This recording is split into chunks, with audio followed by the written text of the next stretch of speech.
Hello guys, இன்னைக்கு நம்ம பார்க்க போகிறது over power unemployed demon king episode 20 தான். ஸோ வீடியோக்குள்ளே போகிறதுக்கு முன்னாடி மறக்காமல் ஒரே ஒரு லைக் போட்டுருங்க. இங்கே இது வரைக்கும் நம்ம சேனலுக்கு சப்ஸ்கிரைப் பண்ணலையா? சப்ஸ்கிரைப் பண்ணிக்கோங்க. சரி வாங்க, நம்ம டைம் மிஸ் பண்ணாமல் எபிசோடுக்குள்ளே போகலாம். எபிக்கோட ஸ்டார்டிங்லேயே அங்கே சம்மர் டைம்லேயே என்ன தெரியல, ஆலிஸுக்கு பயங்கரமாக குளிருது. மர்லின் அப்படி இல்லை, நல்லா தீய ஆள் வேலை செய்கிறான். இதுக்கப்புறம் அவங்க அந்த இடத்துக்கும் வராங்க. இதுதான் அந்த வில்லேஜ். ஆனால் இங்கே வந்தோம் என்ன தெரியல, அந்த இடம் இன்னமும் குளிர அவங்களுக்கு தெரியுது.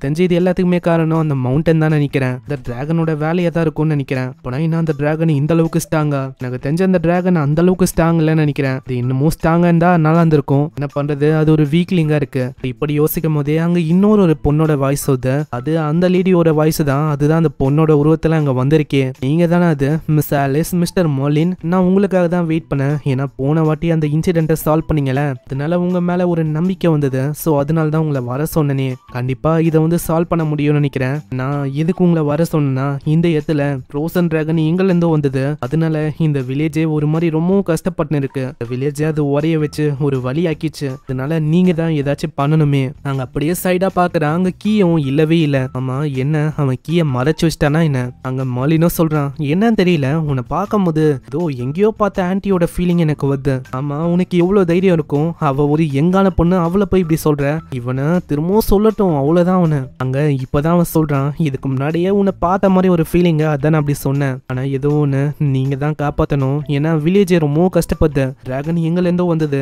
அது இப்போ இந்த வில்லேஜ் ஒட்டு மொத்தமா ஐஸ் ஆக்கிச்சு. இப்போ முக்கியமா ஒரு பொண்ணு அவங்க சாக்ரிஃபைஸ் பண்ண போறாங்க. அதுவும் நாளைக்கு. அந்த பொண்ணு வேற யாரும் இல்ல, அது நான் தான். இது கேட்கிற நம்ம மர்லினும் சொல்றான், அட ஒரு டிராகன் அதெல்லாம் பண்ண சொல்லாது, முக்கியமா ஓல்டர் ஒண்ணு. இதனால அவ இன்னமும் கடுப்பாவரா. அடி வாய மூடுறா.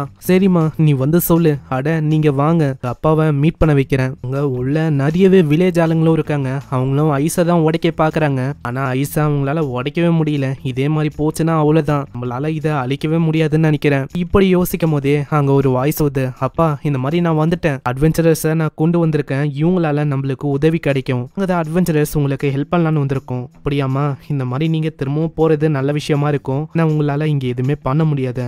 ஆமா என்ன விஷயம், எதுக்காக நீங்க இப்படி சொல்றீங்க? எனக்கு என்ன தெரியலையா என்ன? அந்த பயங்கரமான ஃப்ரோசன் டிராகன் இது இங்க வந்திருக்கேன். அதனால இந்த மாதிரி நீங்க போறதே நல்ல விஷயமா இருக்கும். ஆனா நம்ம ஹீரோ ப்ரூஃப் இருக்கான்னு கேட்பானா, அந்த மலையை நோக்கி அவங்க கையை காட்டுறாங்க. அது ஒன்றும் மலையில ஒரு வீடை தான் அப்படி ஃப்ரோஸ் பண்ணிருக்கும். அங்க இதனால நம்ம ஹீரோ டெஸ்ட் பண்றதுக்கு போறான். எல்லாருமே நம்ம ஹீரோவை வீக்கான ஆளு அப்படின்னு தான் யோசிப்பாங்க. அவன் பயங்கரமா போஸ் எல்லாம் குத்துட்டு விரும்ப தொடுவானா.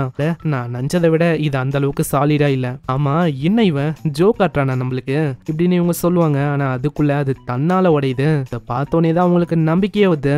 இவர் ஒன்றும் சாதாரணமான ஆள் இல்லையா, இவர் உண்மையிலேயே பெரிய ஆளுன்னு நினைக்கிறேன் அப்படின்னு நம்ம ஹீரோவை தூக்கி வச்சு அவங்க கொண்டாடுறாங்க. சீன்லயே அங்க சாப்பாடு மேல சாப்பாடு அவங்க போறாங்களே, எனக்கு தெரியாது நீங்க இந்த அளவுக்கு பெரிய ஆளுன்னு. மாலினும் சொல்றான், எங்களுக்கு பேமெண்ட்டை ஒண்டி ஏத்திட்டா நல்லா இருக்கும். அதுக்குள்ள அவ வாய மூடிறான், நீ கம்முனிரு. மாதிரி நீங்க எல்லா விஷயத்தையும் என்கிட்ட பேசிக்கலாம், அவனை தட்டி விட்டுருங்க, அவன் முச்சு விட்டுருவான் மீதி விஷயத்த. பேமெண்ட் அது எவ்வளவுன்னு எங்களுக்கு தெரியலையே. ஆனா ஆனி ஏதோ லெட்டர்ல போட்டு இருந்தாலே. என்ன சொல்ல இருக்கீங்க? ஆனிக்கு எழுதவே தெரியாது, போலிக்கு இருக்கிற மாதிரி ஏதாச்சும் கிறுக்கி அனுப்பி வச்சிருப்பா அப்படின்னு சொல்ல ஆனிக்கு ரொம்ப அங்க கடுப்பாவுது. அதெல்லாம் கண்டுக்காம ஆனியும் சொல்றான், பக்கத்துல ஒரு ஹாட் ஸ்ப்ரிங் இருக்கு, வரீங்களா, நம்ம அங்க போகலாம். அப்படியா, எனக்கும் அங்க போகணும்னு ரொம்ப ஆசையா இருக்கு. ஆனா நான் இவன் கூட போகணும் அப்படின்னு அவ யோசிக்கிறான். ஆனா அதுக்குள்ள இந்த ஆனி அந்த பொண்ணு கொண்டு போயிடறா. அங்க இதுக்கப்புறம் அவங்க குளிக்க ஆரம்பிப்பாங்களா. அங்க அவ சொல்றா, நீ ஏடா கூடமா இதுவும் பண்ணக்கூடாது, உனக்கு புரியுதா? இந்த சைடு இதை ஒரு வாய்ப்பா வச்சு அந்த பொண்ணும் அங்க முடிஞ்ச அளவுக்கு அந்த கீயை தேடுறா. ஆனா என்னதான் தெரியும், கீ அங்க கிடைக்கிற மாதிரியே இல்ல.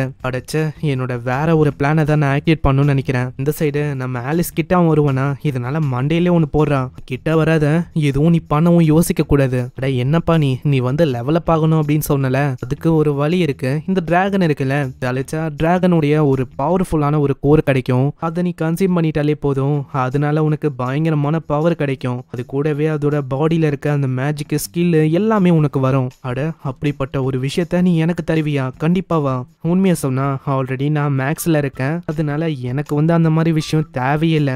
அதனால நீ அதை வச்சுக்கலாம். இதனால அவ ரொம்ப சந்தோஷமா வரா. இதனால அவ வெக்கப்பட்டுனே சொல்றா, ஏய் நீ உண்மையை சொல்லு, என் மேல உனக்கு கிரஷ் இருக்கா என்ன? அப்படியெல்லாம் இல்ல, உன்ன மாதிரி ஒருத்தி மேல எனக்கு இப்படி கிரஷ் இருக்கும். அப்போனா சரி, என் மேல லவ்ல எல்லாம் நீ விழக்கூடாது. ஏன்னா ஆல்ரெடி நான் வேற ஒருத்தனை லவ் பண்றேன். அது யாருன்னா இதுதான் நைட் பிளேட், இந்த லெஜெண்டரி ஹீரோ. கேட்டோன்னே நம்ம ஆளு சீனா சொல்றான், ஏ ஆலிஸ் உனக்கு ஒரு உண்மையை சொல்லுவா, இந்த லெஜெண்டரியான ஹீரோ நைட் பிளேட் பிளேடு, அது வேற யாரும் இல்ல, அது நான் தான். கேட்டோன்னே அவ பயங்கரமா அடிக்கிறான். அடி பொய் சொல்றதுக்கும் ஒரு அளவு இருக்கு, ஆனா உன பொய்ய நடுவுல இழுக்குது மாதிரி என்ன பழக்கம் இது? நான் வந்து நம்பணுமா? இந்த மாதிரி ஒரு லேசியானவன் எப்படி ஒரு லெஜெண்டரியான ஹீரோ நைட் பிளேடா இருக்க முடியும்? நான் உண்மையை தான் சொல்றேன். ஆனா அவ கேட்காம அடிச்சுக்கினே இருப்பாள. திடீர்னு நம்ம ஹீரோக்கு என்ன ஆச்சுன்னு தெரியல, ஒரு மாதிரி அந்த கோர்ஸ் ஆக்டிவேட் ஆகுது. அவன் தண்ணிக்குள்ளேயே மயங்கி போயிடறான். அட மர்லின் விளையாடாத, வெளியில வா. அப்புறம் தான் அவ பாக்குறான், நம்ம மர்லின் அங்க மயங்கியே போயிட்டான். என்ன இவன் இப்படிப்பட்ட டீமன்லாடா? இவன் சால்ட்டா மயங்கி போயிட்டான். இந்த இடத்துல அந்த டிராகனும் பறந்து போகுமா, அதை பார்த்து அவ இன்னமும் ஷாக் ஆகுறா. அந்த டிராகனும் இதுக்கு முன்னாடி உரைய வச்சிருக்கோம்ல, அந்த இடத்த பாத்துக்கினே சொல்லுது, பரவாயில்லையே, நான் உரைய வச்ச அந்த இடத்த நீங்க திரும்ப பழையபடி மாத்திட்டீங்களா? பொண்ணு சொன்ன மாதிரி உங்களுக்கு நிறையவே திறமை இருக்குன்னு நினைக்கிறேன். சரி பார்க்கலாம் அந்த அட்வென்ச்சரஸால என்ன பண்ண முடியுதுன்னு. அங்க மர்லினும் மயங்கி இருக்கான். வில்லேஜ் ஆளுங்களுக்கும் என்ன பண்ணும் தெரியல.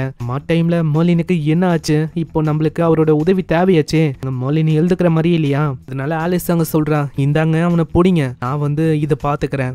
போய் நின்னுங்கன்னே சொல்றா, இது நான் தான் முடிக்கணும்னு நினைக்கிறேன். இவ சொல்ல இங்கே இந்த எபிசோட முடியுது. இந்த எபிசோடு உங்களுக்கு பிடிச்சிருக்கும்னு நினைக்கிறேன். பிடிச்சிருந்தா மறக்காம ஒரே ஒரு லைக்கை போட்டுருங்க. அதே மாதிரி இது வரைக்கும் நீங்க நம்ம சேனலுக்கு சப்ஸ்கிரைப் பண்ணலையா, சப்ஸ்கிரைப் பண்ணிக்கோங்க. நான் உங்களை நெக்ஸ்ட் எபிசோட்ல சந்திக்கிறேன். தேங்க்யூ ஃபார் வாட்சிங். சயனரா.